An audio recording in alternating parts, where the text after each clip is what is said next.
ओम अज्ञानतिमिरान्धस्य ज्ञानञ्जनशलाकया चक्षुरुन्मिलितं येन तस्मै श्रीगुरुवे नमः।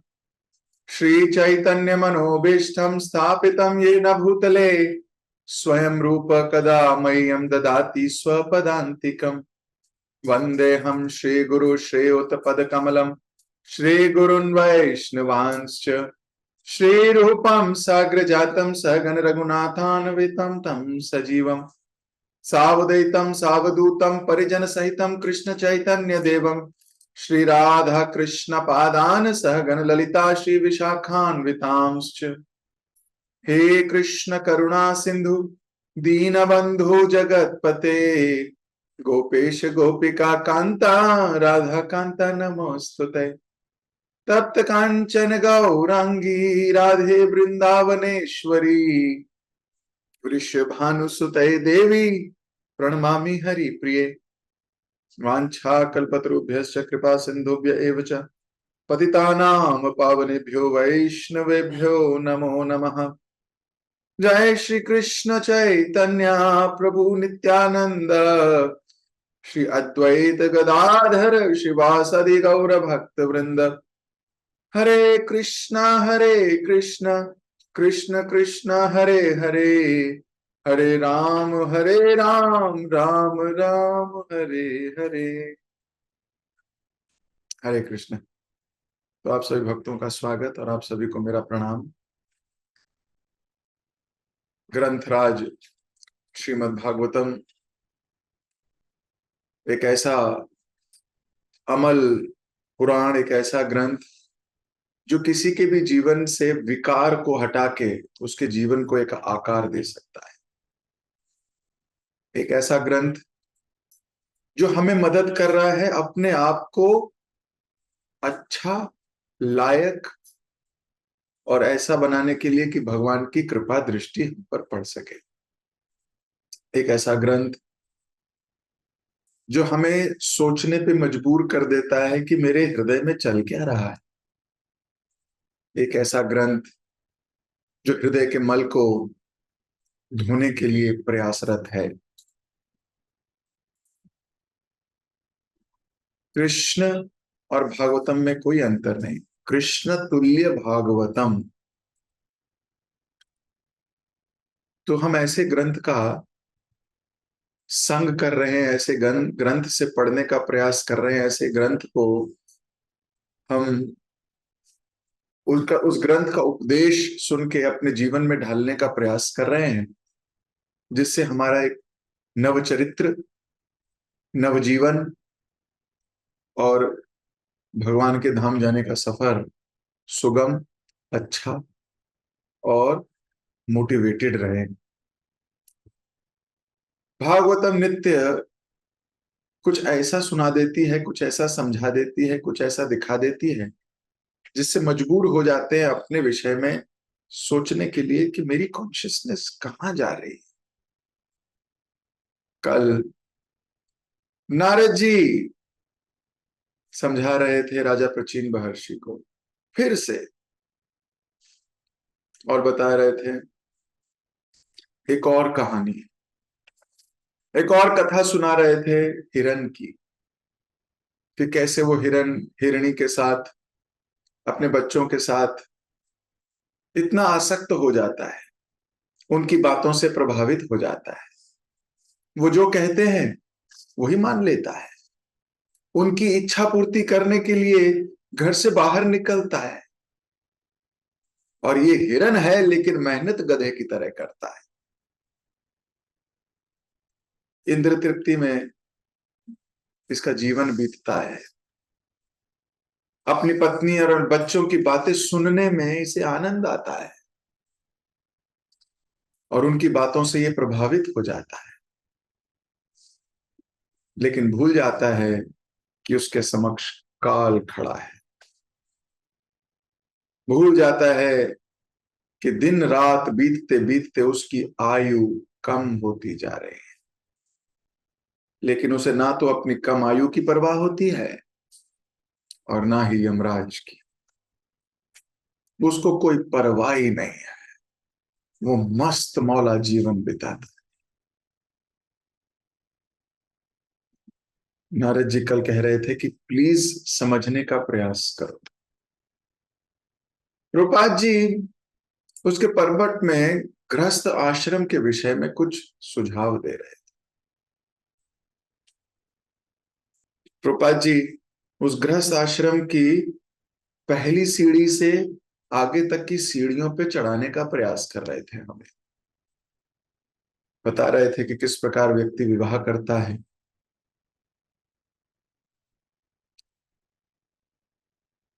परम पूज्य थोड़े दिन पहले प्रबोधानंद सरस्वती महाराज जी कथा कर रहे थे तो बता रहे थे कि कैसे विवाह जब होता है तो स्त्री उसको चंद्रमुखी लगती है, थोड़े दिन के बाद सूरजमुखी लगती है, उसके थोड़े दिनों के बाद ज्वालामुखी लगती है। तो ये चंद्रमुखी से ज्वालामुखी तक का सफर किसी का कुछ दिनों में निकलता है, किसी का कुछ महीनों में, किसी का कुछ सालों।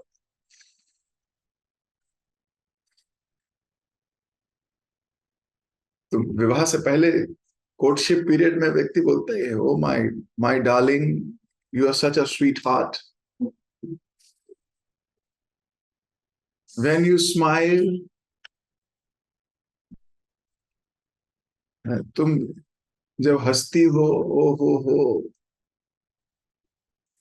कितने बढ़िया बाल हैं तुम्हारे ना, कितनी, वही बाल थोड़े दिनों में उसे दाल में गिरा हुआ दिखता है।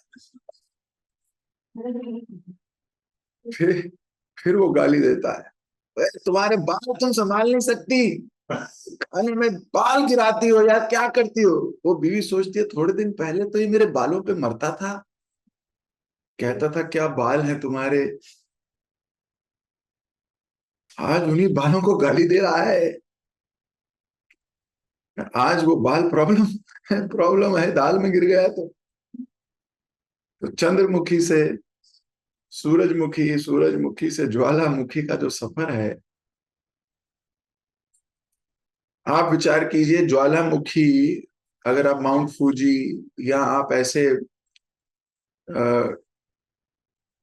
एक्टिव वॉल्केनोस बोलते हैं हम इनको, एक्टिव, कुछ डोरमेंट वॉल्केनोस है संसार में, कुछ एक्टिव वॉल्केनोस है, जैसे जापान में माउंट फूजी एक्टिव वॉल्केनो, लोगों ने उसके आसपास भी सभ्यता बसाई हुई है, उनको वहां भी रहने में मजा आ रहा है, थोड़े थोड़े दिनों में ज्वालामुखी फटता है, उनको आदत पड़ गई है फटने की, वो रोज देखते हैं, इसका कोई बड़ी बात नहीं, ज्यादा आएगा भैया घर शिफ्ट कर लेंगे, उनको घर शिफ्ट करने में भी प्रॉब्लम नहीं है, वो ऐसी परिस्थिति में मेच्योरिटी आ गई है उनको।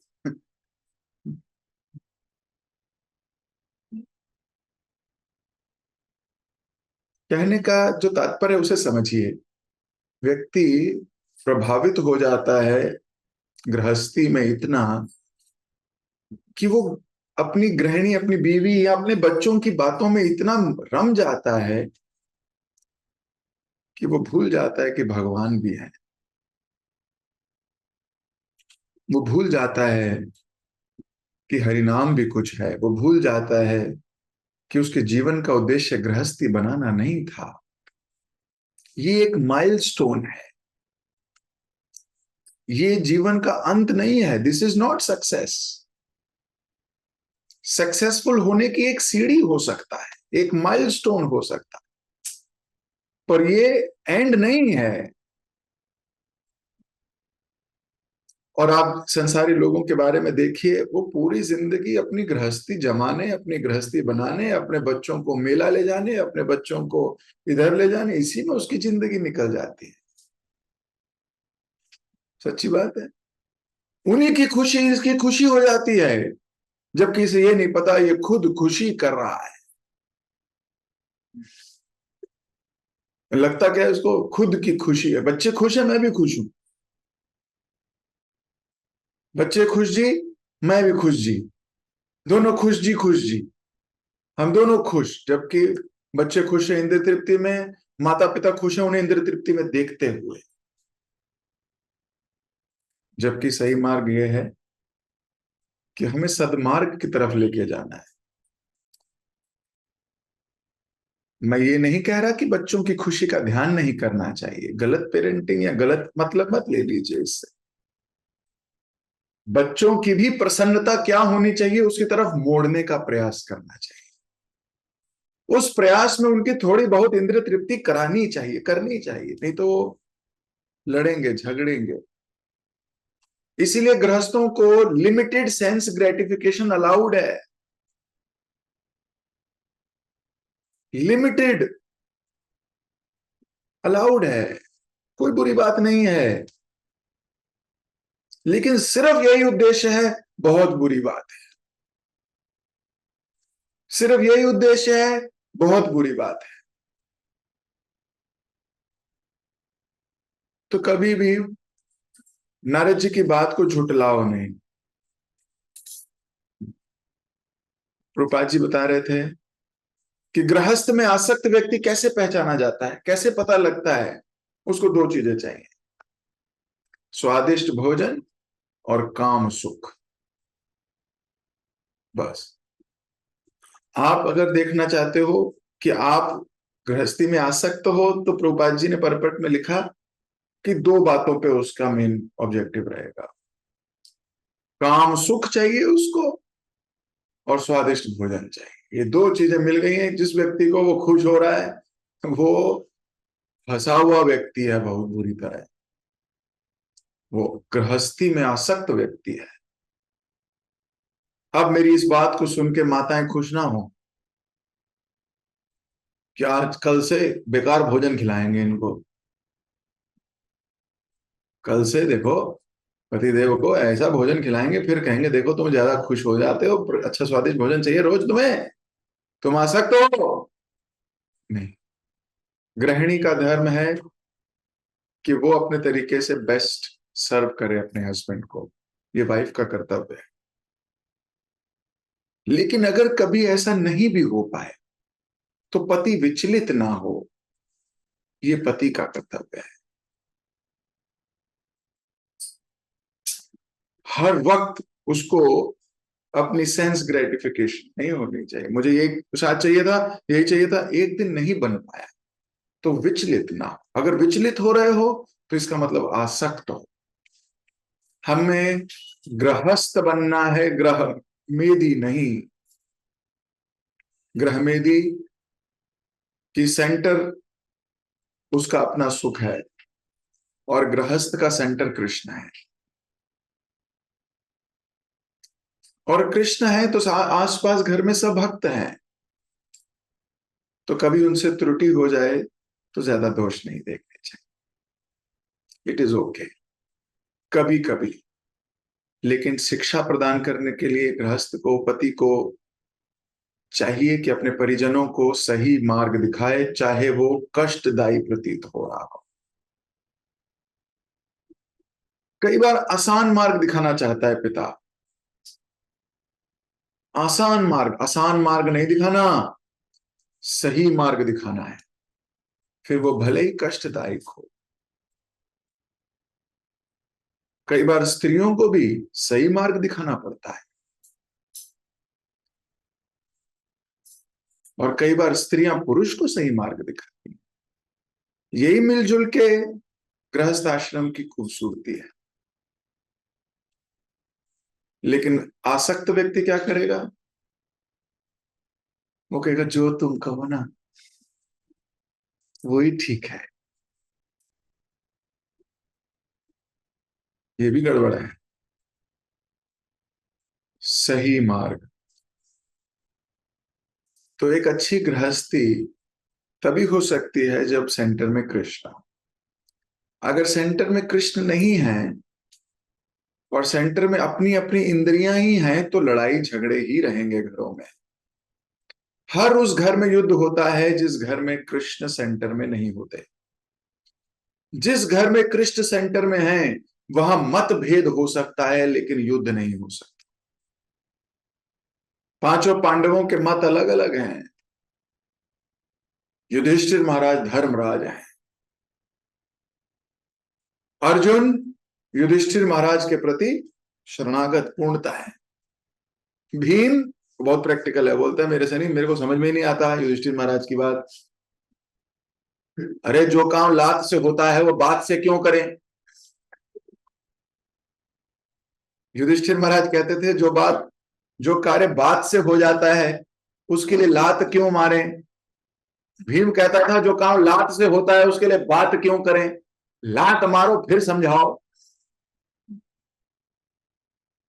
सहदेव कहता था भाई साहब आप सब बड़े हो, मुझसे पेशेंस रखो।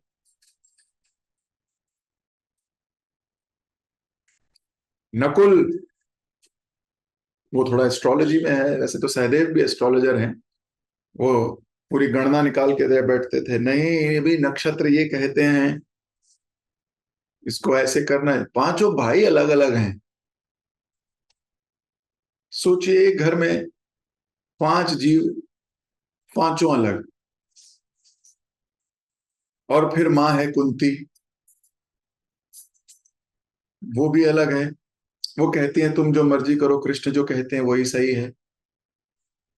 इस बात को सुनते ही सारे एकाएक हो जाते हैं।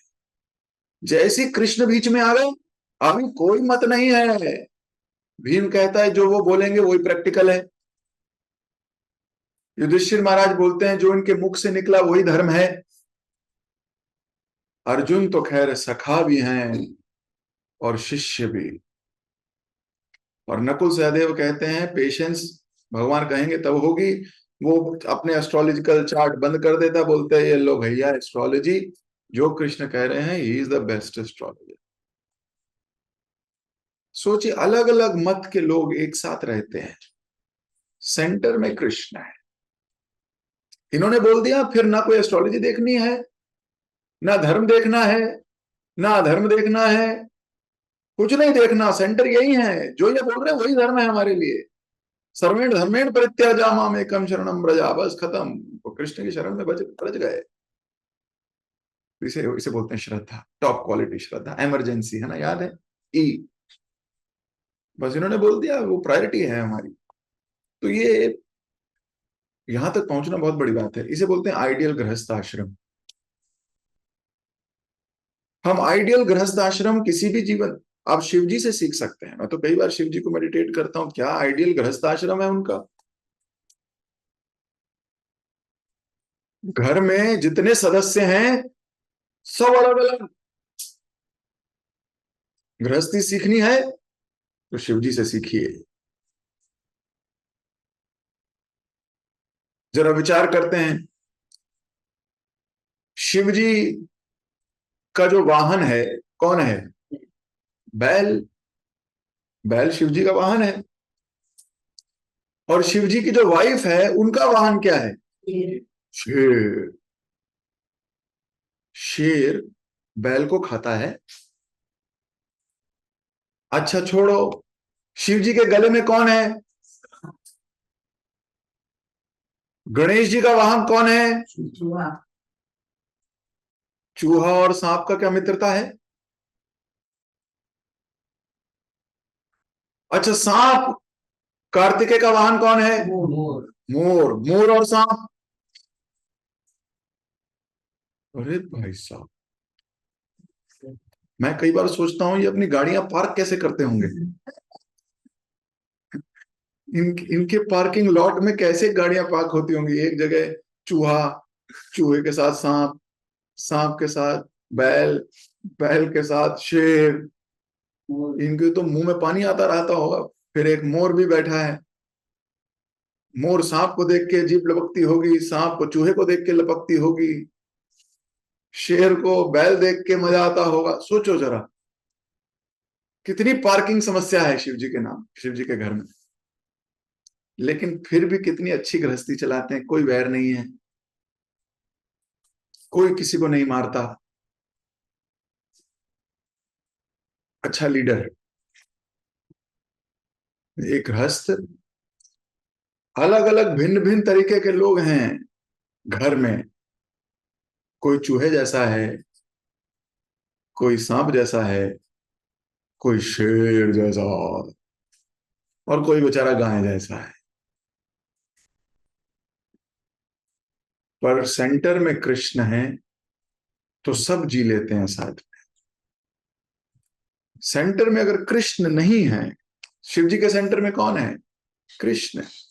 वो सबको बिठाते हैं और सबको भागवतम सुनाते हैं। इसीलिए वो एक दूसरे को खाते नहीं, इसीलिए नहीं खाते। क्यों? भागवतम सुनते हैं दिन रात, और साथ बैठ के जो भागवतम सुनता है उसके जीवन में कभी कलह नहीं आ सकती। भले ही वो डिफरेंट डिफरेंट उसकी आदतें हो, उसका स्वभाव हो, उसकी डिफरेंट डिफरेंट नोशंस हो, डिफरेंट डिफरेंट पैराडाइम्स हो, डिफरेंट डिफरेंट माइंडसेट हो, लेकिन भागवतम सबको एक प्लेटफॉर्म पे ले आती है। इसलिए सेंटर में अगर कृष्ण है तो ऐसी गृहस्थी भी चल जाएगी। लेकिन अगर सेंटर में कृष्ण नहीं है तो व्यक्ति कहता है, अरे यार फिर घर में लड़ाई होगी, क्या फायदा पंगा लेने का, जो बोल रही है कर दो ना, भले नुकसान ही होता हो। यहां इंसान फंस जाता है। या वाइफ ऐसा सोचती है, कौन झगड़ा मोल ले, जो कहते हैं कर लेती हूँ। लेकिन अगर घर के सेंटर में कृष्ण है तो चाहे चूहा, शेर, बैल, सांप, कोई भी हो,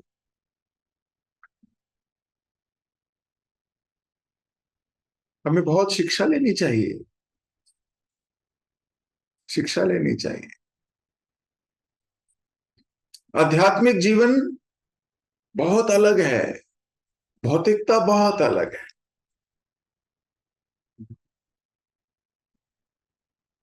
तो मैं अपनी वाणी को यहीं दे रहा हूं विराम, शॉर्ट क्लास के। लेकिन बहुत कुछ सीखने को है इस गृहस्थ आश्रम से। प्रभुपाद जी अपने परपट में बता रहे थे कि स्वादिष्ट भोजन और काम सुख, अगर ये दो चीजों से गृहस्थ आश्रम में कोई व्यक्ति अपने को अनासक्त कर ले तो बहुत अच्छा जीवन व्यतीत कर सकते। नहीं तो फ्रस्ट्रेटेड रहेगा, उसके जीवन में फ्रस्ट्रेशन रहेगी, लड़ाइयां करेगा, बुरा लगेंगी चीजें, बेकार होगा सब, भूल जाता है। पर ये दो चीजों से बच नहीं सकता जब तक भगवान के चरणों को ना पकड़े, जब तक। तो प्रभुपाद जी बोल रहे थे, इसी को बुद्धिमता कहते हैं। अगर आप इस परपट को पढ़ोगे, उसको अपनी स्थिति को समझना चाहिए व्यक्ति को। प्रभुपाद जी कह रहे थे, इसी को बुद्धिमता कहते हैं,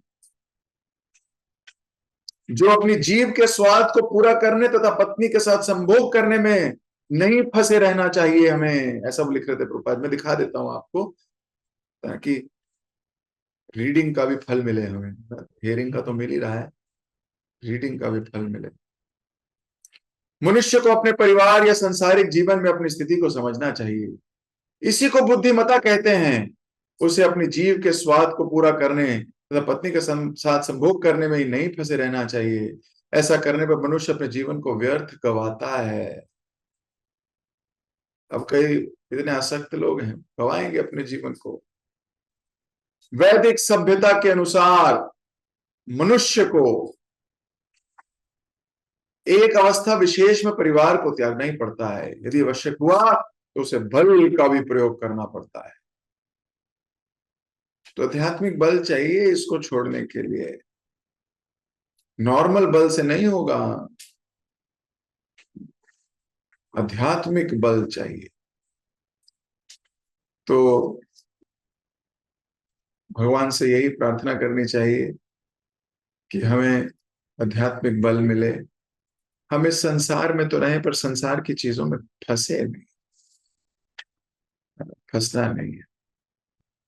जगत गुरु श्रील प्रभुपाद की जय, ग्रंथराज श्रीमद् भागवतम की जय, आप सभी प्रेमी भक्तों की जय। किसी बात का कोई प्रश्न?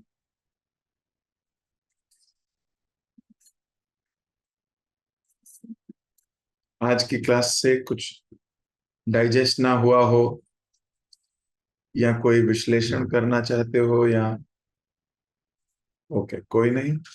वात्सल्य प्रभु, यस। हरे कृष्ण प्रभुजी, दंडवत प्रणाम। Thank you so much for such amazing lecture Prabhuji. Even though duration कम थी बट छोटी सी एक टाइम पीरियड में हमने बहुत कुछ सीखा। तो प्रभु जी एक लाइन जो मुझे बहुत अच्छी लगी कि अगर मतलब डिस्पाइट ऑल वेरिएशंस, अगर हमारी लाइफ में सेंटर कृष्णा है, इफ आर मतलब सेंट्रिक कृष्णा सेंट्रिक, देन सब कुछ अच्छे से हो जाता है। एंड इससे मुझे प्रभु जी एक बात याद आई आपकी गोवर्धन यात्रा की, when you said that there is a difference between being disciplined and being like a fanatic. हमें we have to be disciplined, we don't have to be fanatic.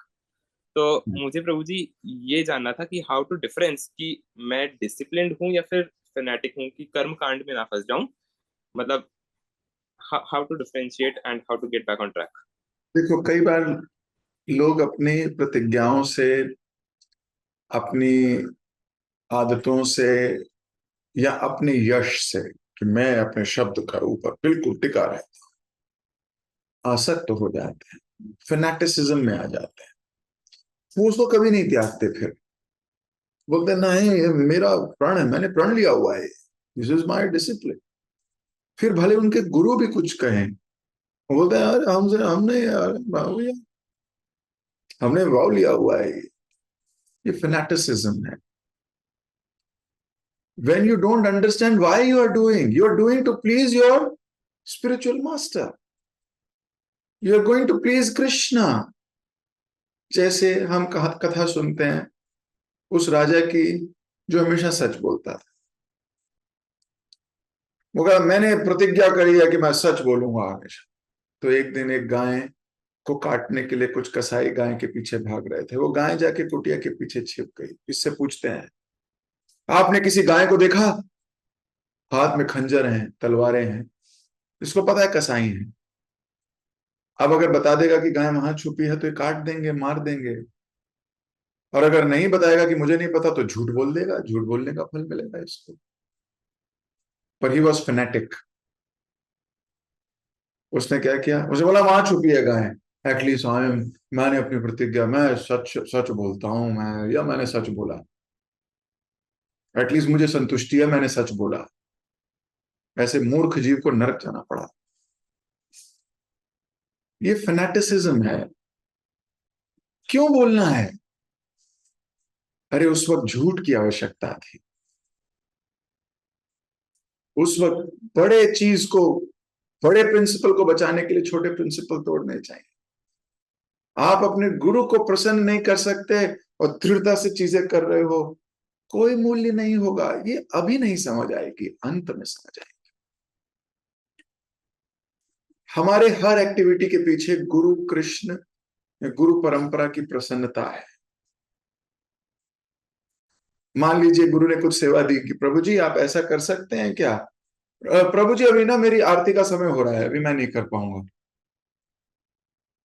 अभी मेरे को रीडिंग करनी है, अभी मेरी रीडिंग चल रही है, अभी मेरी रीडिंग बची हुई है, आई विल रीड, मैं नहीं कर पाऊंगा। सोचिए, वो रीडिंग किस लिए कर रहा था, या वो सेवा किस लिए कर रहा था? इसी बात को कहने का कोई और तरीका हो सकता है।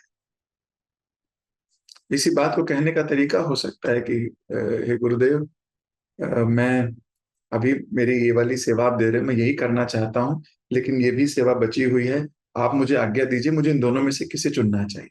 क्योंकि वो भी आप ही की आज्ञा है।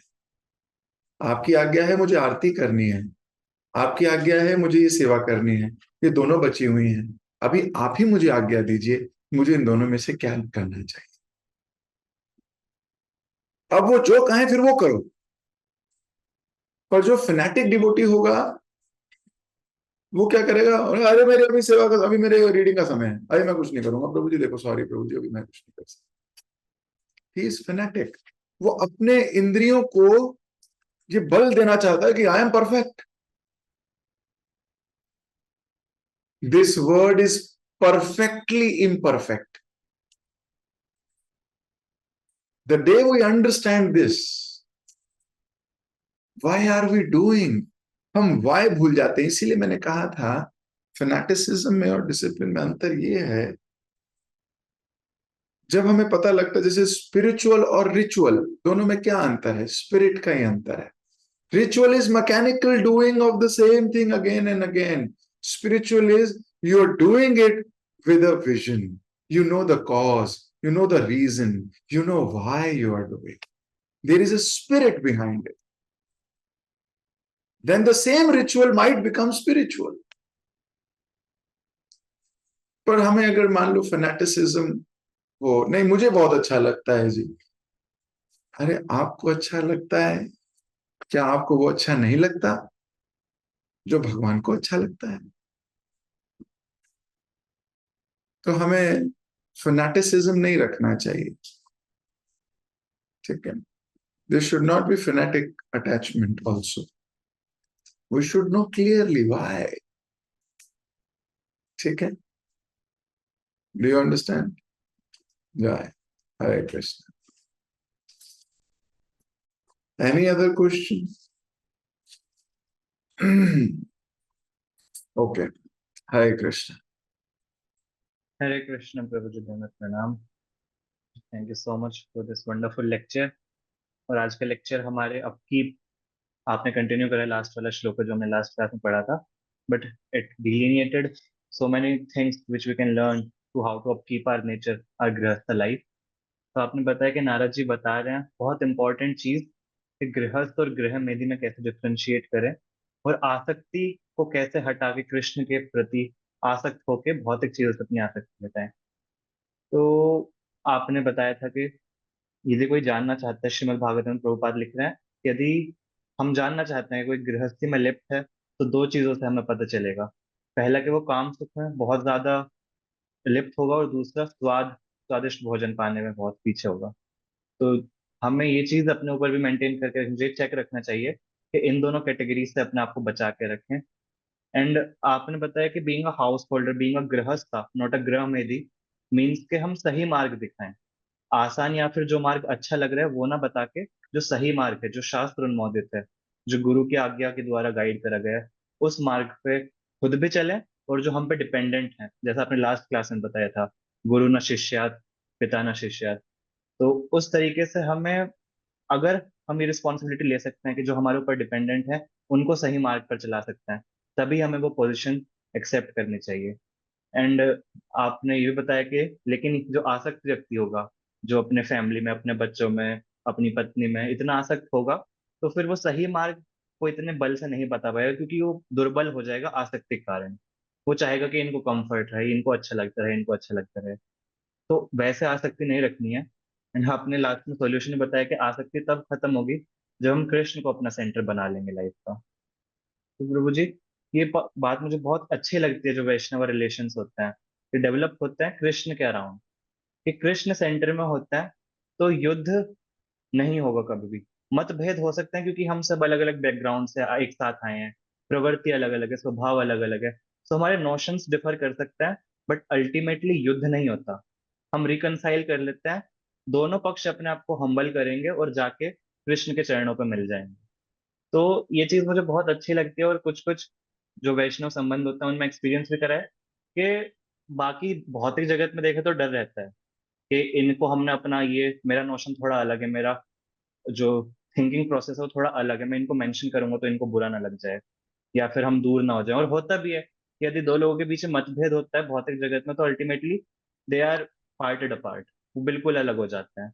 लेकिन भक्ति इतनी अच्छी है कि मतभेद भी होता है, छोटी मोटी लड़ाइयां भी हो जाती हैं, बट अल्टीमेटली संबंध इतना अच्छा है कि कृष्ण के अराउंड बुने हुए हैं, वो वापस वहीं पर आ जाते हैं, वापस ठीक हो जाते हैं, क्योंकि दोनों पक्ष गुरु के ऊपर श्रद्धा रखे हुए हैं, कृष्ण के ऊपर श्रद्धा रखे हुए हैं। जो फाइनली गुरु ने बोल दिया, जो शास्त्र बोल रहे हैं, उस चीज को एक्सेप्ट करके दोनों अपने अपने आप को विनम्र बना के उस चीज को स्वीकार करते हैं। एंड अपने शिव जी की फैमिली का भी इतना अच्छा एग्जाम्पल दिया कि सारे पक्ष, सबके वाहन अलग अलग हैं, बिल्कुल ऑपोजिट प्रवृत्ति है, एक दूसरे को खाने वाले हैं, लेकिन जब साथ में रहते हैं, कृष्ण को, राम को सेंटर बनाया हुआ है, तो बिल्कुल पीसफुली रहते हैं। तो ऐसे ही भक्त अलग अलग बैकग्राउंड से आते हैं, अलग अलग प्रवृत्ति होती है, अलग अलग थिंकिंग प्रोसेस भी होता है, लेकिन वो एक साथ रह सकते हैं। कहीं और ये देखा नहीं जा सकता भौतिक जगत में, केवल वैष्णव कल्चर में, इस कौन के अंदर ये चीज देखी जाती है कि सब भक्त एक साथ रहते हैं बिना लड़े। एंड जब आप ये बात बता रहे थे तो एक पॉइंट मेरे दिमाग में आया कि हम एड देखते हैं फेविकॉल का, कि ये फेविकॉल का जोड़ है, टूटेगा नहीं, लेकिन एक बार को फेविकॉल का जोड़ भी टूट जाएगा, लेकिन जो कृष्ण का जोड़ है वो कभी टूटेगा नहीं, उसकी 100% गारंटी है कि कृष्ण का जोड़ हमेशा साथ में लगा रहे। थैंक यू सो मच प्रभु जी, आपने हम सबको इतने सुंदर कृष्ण का जोड़ दे रखा है, आपने कृष्ण के माध्यम से हम सबको आपस में चिपका रखा है। उसके लिए आपका बहुत बहुत धन्यवाद। और आप सब भक्तों का भी बहुत धन्यवाद, आप सब बने रहे और श्रवण करा इतनी अच्छी क्लास का। तो हम सब प्रभु जी का धन्यवाद करेंगे एक बार हरे कृष्ण महामंत्र का उच्चारण करके। हरे कृष्णा कृष्ण कृष्ण हरे हरे, हरे राम राम राम हरे हरे। हरे हरे कृष्ण।